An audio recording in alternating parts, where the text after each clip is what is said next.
Everyone, welcome back to my channel. मेरी आज की वीडियो में मैं आपको देने वाली हूँ 5 टिप्स।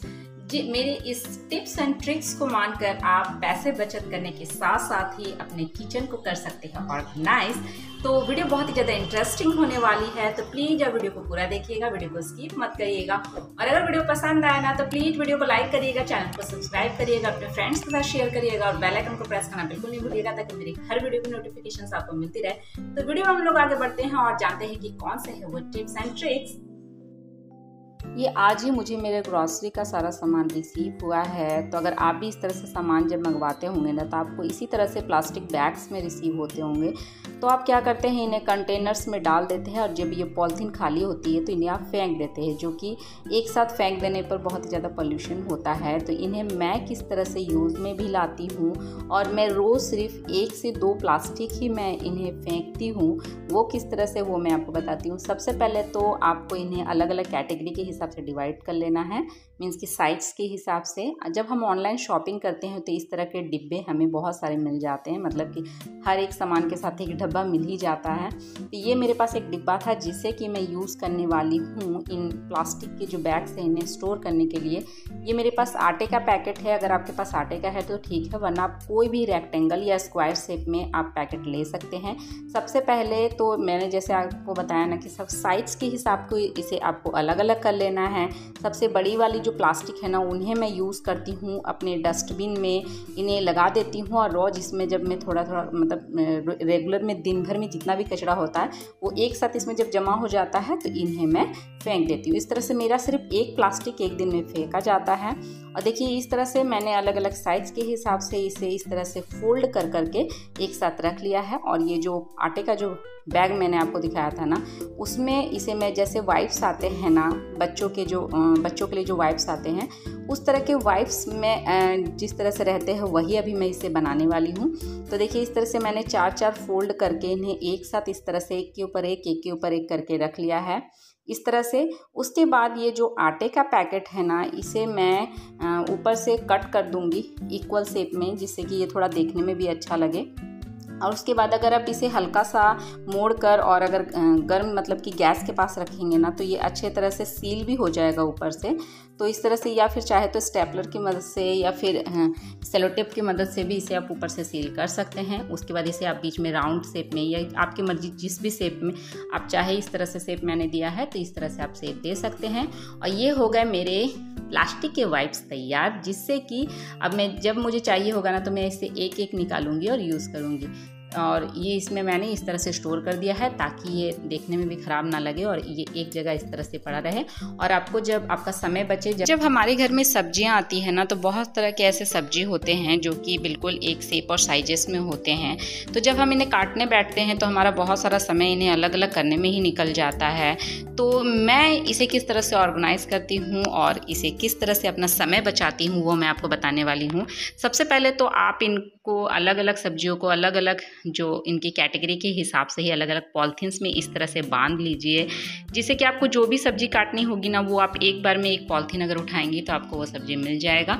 और एक और टिप देना चाहूँगी, जब आपको जितना काटना है, मान लो कि आपको पूरा काटना है ना तो भी आपको सिर्फ एक लास्ट पीस उस पॉलिथीन में छोड़ देनी है ताकि नेक्स्ट जब वो सब्जी आए तो उसके लिए वो प्लास्टिक हो। इस तरह से मैं इसे स्टोर करती हूँ। मेरी नेक्स्ट टिप है, देखिए जब हमारे सभी के घरों में मिक्सी ग्राइंडर तो होता ही है, लेकिन हमारा बहुत सारा समय इसे साफ़ करने में चला जाता है, क्योंकि जब भी हम पीसते हैं ना कुछ भी तो उसमें वो गिर जाता है और गंदा हो जाता है। मेरा मिक्सर ग्राइंडर हमेशा साफ़ सुथरा रहता है, वो इसलिए क्योंकि मैं इसे रखती हूँ इस बॉक्स में।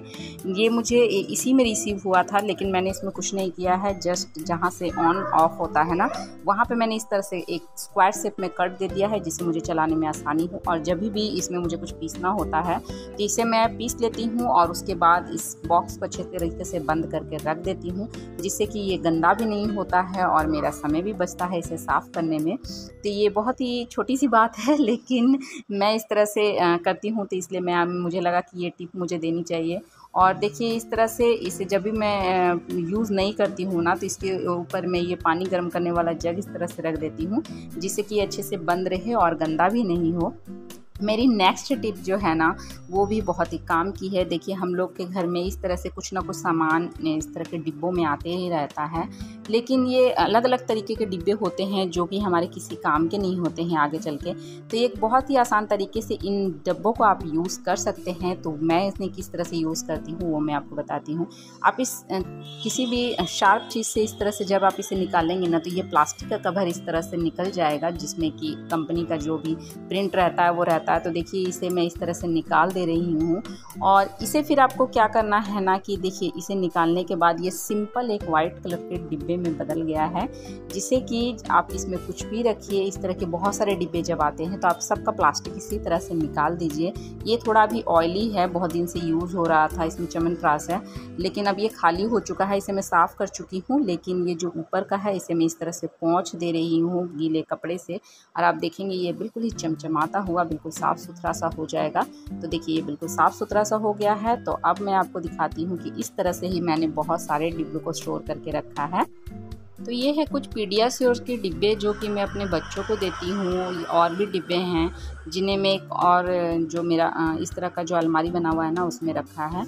ये देखिए ये एक तरह के हैं, अलग अलग अगर आप पैसे खर्च करते हैं ना डिब्बों को ख़रीदने में, तो इस तरह से अगर आप डब्बों के सारे इस तरह से कवर्स निकाल देंगे ना तो ये बिल्कुल एक जैसे दिखेंगे। ये हींग का डब्बा है जिसमें कि जो थोड़ा थोड़ा सामान है ना वो रखने के लिए मैं यूज़ करती हूँ। तो इस तरह से आप भी अपने पैसे बचा सकते हैं। अब मेरी नेक्स्ट टिप है, हम मार्केट से घी खरीद कर लाते हैं, जो कि ये मेरे पास ये पतंजलि का घी है जो कि मैंने अपने पूजा घर के लिए मंगाया है। तो ये देखिए हमारे सभी के घरों में दूध आता है। ये जो पतंजलि का घी है ये 200 ग्राम का है और ये इसकी मैं MRP आपको दिखाना चाहूँगी। अब मैं आपको इसकी MRP दिखाती हूँ। ये 125 रुपीज़ का है।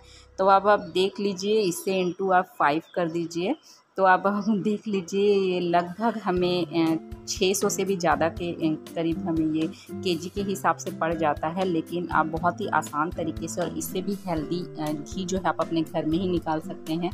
इस तरह से मैं घी निकाल के रखती हूँ, वो किस तरह से मैं आपको बताती हूँ, जिससे कि मैं अपने पैसे बचाती हूँ। ये देखिए रोज़ मेरे घर में 2 लीटर दूध आता है, जिसमें कि जब इसका जो मलाई इसमें जो बैठती है ना, इसे मैं रोज़ इस जो छोटी सी कटोरी में अलग करके रखती जाती हूँ। और इसे फिर क्या करती हूँ, जब ये वीक में एक दिन जब जमा हो जाता है ना, अच्छी खासी मात्रा में ये जमा हो जाता है, तो इसी से मैं घी निकाल लेती हूँ और इसे मैं अपने बच्चों के लिए खासकर यूज़ करती हूँ। तो ये घी बच्चों के लिए, उनकी याददाश्त शक्ति के लिए, उनके स्वास्थ्य के लिए बहुत ही अच्छा होता है। तो बाज़ार के घी पे हम यकीन करने की जगह अगर हम घर पे ही घी निकालेंगे, अपने हाथों से निकालेंगे, तो वो बहुत ही ज़्यादा हेल्दी होगा, उसमें किसी तरह की मिलावट नहीं होगी, इससे हमारे पैसे भी बचेंगे। तो ये थे मेरे कुछ टिप्स जो कि है बहुत ही सिंपल, और इसे अपनाकर आप अपने पैसे भी बचा सकते हैं और अपने किचन को भी थोड़ा ऑर्गेनाइज रख सकते हैं, अपना समय बचा सकते हैं। तो मेरी ये टिप्स आपको कैसी लगी प्लीज़ आप कमेंट बॉक्स में ज़रूर बताइएगा। और अगर आपको वीडियो पसंद आए ना तो प्लीज़ वीडियो को लाइक करिएगा। इस वीडियो को यहीं पे खत्म करती हूँ और मिलती हूँ अपने नेक्स्ट वीडियो में। Bye bye.